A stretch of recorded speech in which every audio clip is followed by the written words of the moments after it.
Hello everyone. In our previous videos, we solved final accounts problem without adjustments. In this video, we are going to solve problems with adjustments. Let's see our first problem. From the following trial balance of Shraddha as on 31st March 2020, prepared trading and profit and loss account for the year ended 31st March 2020 and balance sheet as at that date. I will explain the adjustments one by one first and then prepare trading profit and loss account and balance sheet. Here we have 8 adjustments given in this problem. First adjustment is closing stock. We know that closing stock is a leftover stock at the year end or the date on which we are preparing the final accounts. This closing stock is carried forward to next year as opening stock. At the end of the year, some companies pass closing entries to adjust the closing stock with purchases. When closing stock is adjusted with purchases, the entry is closing stock account debtor to purchase account. The formula for adjusted purchases is opening stock plus net purchases minus closing stock. So when opening stock and closing stock are adjusted with purchases, we will mention only adjusted purchases amount in the trading account and closing stock on the asset side of the balance sheet. In this problem, closing stock is not adjusted with purchases. That is the reason closing stock is not reflecting in the trial balance. They have given closing stock in the adjustments. When closing stock is not adjusted with purchases, we mention closing stock on the credit side of the trading account and on the asset side of the balance sheet. Our second adjustment is outstanding wages. Outstanding wages is a liability because business is yet to pay the wages. Whenever we pay any expense, the entry is expense account debtor to cash or bank account. See, I am explaining you these adjustments with journal entries because you will understand why we need to add outstanding wages to the respective expense on the debit side of the profit and loss account and why we need to show it on the liability side of the balance sheet. When the expense is not paid or yet to pay, then the entry is expense debtor to outstanding expense account. Here our outstanding expense is wages. So wages account debtor to outstanding wages account. By passing this journal entry, we are adding the outstanding expenses to the respective expenses. And we will mention this wages balance on the debit side of the trial balance and outstanding wages balance on the credit side of the trial balance because outstanding wages balance is a liability. But here in the problem, they have not passed this journal entry. So we have this as an adjustment after the trial balance is prepared. In this case, we will directly add outstanding wages to the wages account on the debit side of the trading account and we will show it on the liability side of the balance sheet. Next adjustment is bad debts. Bad debts are the debtors or the customers who are unable to pay the amount to the business. So that amount is treated as bad debts. We will not call this amount as receivable anymore. We will consider this as a loss. Whenever business sells goods to the customer on credit basis, the entry is customer account debtor to sales account. Entry for bad debts is bad debts account debtor to customer or debtors account. If we notice these two entries, when the sale happened, we are debiting to customer because customer is the receiver. And in the bad debts entry, we are crediting to the customer and creating a new account called bad debts. By passing this bad debts entry, we are nullifying the debtors or customer's account. Since bad debts is a loss, we will mention the bad debts account balance on the debit side of the trial balance. In this problem, this bad debts entry is not passed. So this bad debt balance is not appearing in the trial balance. It is appearing as an adjustment. In this case, we need to mention the bad debts amount on the debit side of the profit and loss account, and we will deduct the bad debts amount from sundry debtors balance on the asset side of the balance sheet. Next adjustment is provision for doubtful debts to be 5%. Provision is an estimated amount that the business has created for the contingent loss. Contingent means it may or may not occur. Let's understand this with an example. Sundry debtors amount is 10,000. In that, 2,000 is bad debts. That means we are sure that business is not going to receive this 2,000 from total debtors amount. So the remaining amount is 8,000. We are not sure if business is going to receive this amount completely, that is 8,000 amount. So we are creating a provision on the remaining amount. This provision is called provision for doubtful debts. Here in the problem they have given 5% on sundry debtors. We also have bad debts given in the problem. So we will deduct the bad debts amount from sundry debtors first. 20,600 is sundry debtors amount and 600 is bad debts amount. So 20,600 minus 600 is 20,000 and 5% on 20,000 is 1,000. Now we will add this 1,000 to the bad debts on the debit side of the profit and loss account and deduct bad debts and provision for doubtful debts amount from sundry debtors amount on the asset side of the balance sheet. For this scenario, in which we have bad debts and also provision for doubtful debts. In this case, the journal entry will be bad debts expense account debtor to provision for bad debts account. And also we are transferring this provision to profit and loss account. So the entry will be profit and loss account debtor to provision for bad debts account. Next adjustment is rent is paid for 11 months. Here we are preparing the final accounts for the whole year, but the rent is paid only for 11 months. That means 1 month rent is outstanding. Here rent amount is 22,000. 22,000 is for 11 months. 1 month rent will be 2,000. We will add this 2,000 to the respective account, that is rent account, on the debit side of the profit and loss account and show this 2,000 on the liability side of the balance sheet as outstanding rent.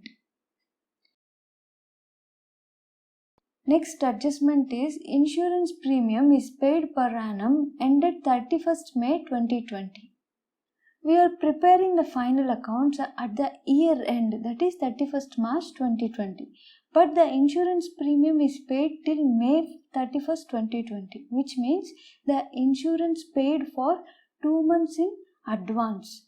This is called prepaid expense. Prepaid expense is always considered as asset. Whenever we pay an expense in advance, the entry is prepaid expense account debtor to expense account. Here the expense is insurance. We have paid the insurance amount. So the entry will be insurance account debtor to cash or bank account. By passing these two entries, we are nullifying the prepaid expense amount with the actual paid amount. We will mention the expense account balance and prepaid expense account balance on the debit side of the trial balance. Since this entry was not passed, we have this as an adjustment. We will deduct the excess amount from the respective account on the debit side of the profit and loss account. Insurance balance is 3,600 paid till May 2020. So 2 months extra premium has been paid. We will deduct 600 from 3,600 on the debit side of the profit and loss account, and we will show this excess paid amount, that is 600, on the asset side of the balance sheet. Next adjustment is loan from the bank was taken on 1st October 2019. Bank loan amount is 25,000 and interest rate per annum is 8%, which comes to 2,000. This 2,000 is for 12 months. We have taken this loan on 1st October 2019.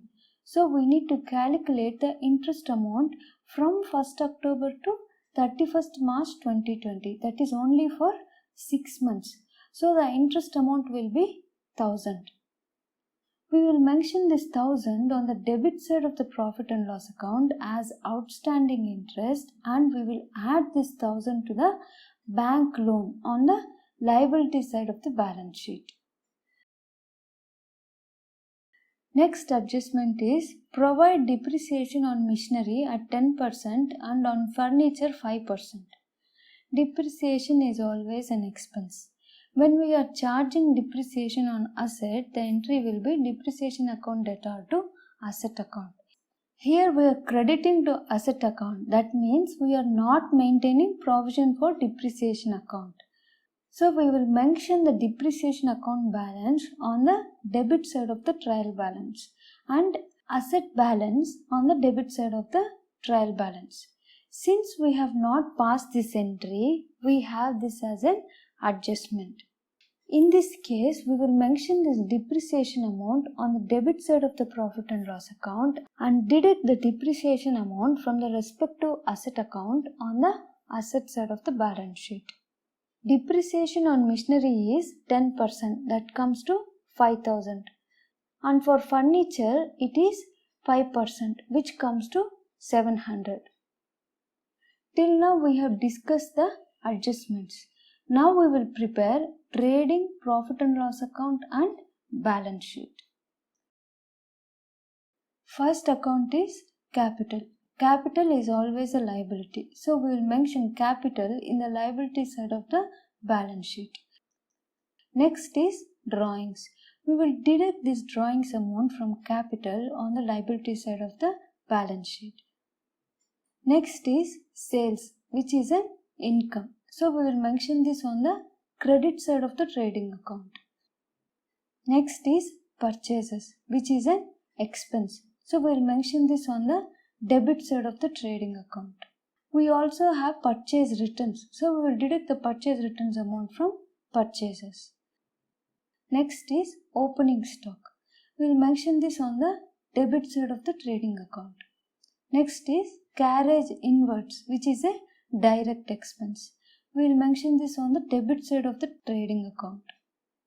Next is wages, and we know that we also have an adjustment for this, that is outstanding wages.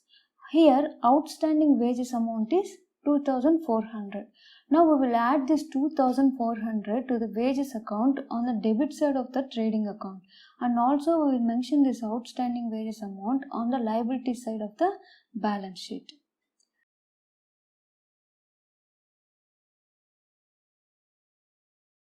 Next is power, which is a direct expense. We will mention this on the debit side of the trading account. Next is machinery, which is an asset. We will mention this in the asset side of the balance sheet, but we have an adjustment here. Depreciation on machinery is 10%, which comes to 5000.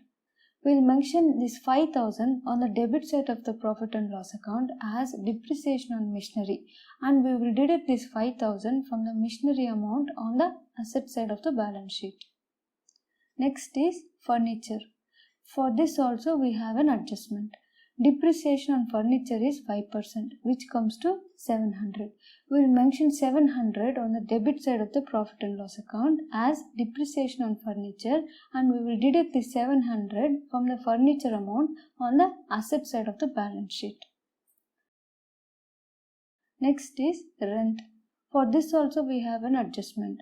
Outstanding rent is 2000. So we will add this outstanding amount, that is 2000, to the rent amount on the debit side of the profit and loss account, and we will mention this outstanding amount on the liability side of the balance sheet. Next is salaries, which is an indirect expense. So we will mention this on the debit side of the profit and loss account. Next is insurance, and we have an adjustment for insurance. We will deduct this prepaid insurance amount from insurance amount on the debit side of the profit and loss account and mention this prepaid insurance amount on the asset side of the balance sheet. Next is bank loan. We have an adjustment for this. We'll mention this outstanding interest on the debit side of the profit and loss account and add this outstanding interest amount to the bank loan account on the liability side of the balance sheet. Next is debtors, and we have adjustment for this. In the problem, we have bad debts and also provision for doubtful debts as an adjustment. We will mention bad debts and add provision for doubtful debts to the bad debts on the debit side of the profit and loss account, and on the asset side of the balance sheet, we will deduct both bad debts and provision for doubtful debts amount from the debtors amount. Next is creditors, which is a liability. We don't have any adjustment for this. So we will mention amount on the liability side of the balance sheet. Next is cash in hand, which is an asset. We will mention this in the asset side of the balance sheet. Finally, we have closing stock in the adjustment. So we will mention it on the credit side of the trading account and asset side of the balance sheet. Now we will balance the amounts for trading account. We get a gross profit of 82,400. We will bring down this to the credit side of the profit and loss account. We get a net profit of 32,100. Now we will add this net profit to the capital on the liability side of the balance sheet. We get 1,43,400 on asset side and also on the liability side. Balances are matching with each other. So our balance sheet is correct. Hope you guys have understood the explanation. If you guys have any questions or doubts related to the adjustments, please don't hesitate to post them in the comment section below. And if you guys think that this video is helpful or useful to you guys, do not forget to click on the subscribe button, and thanks a lot for watching this video.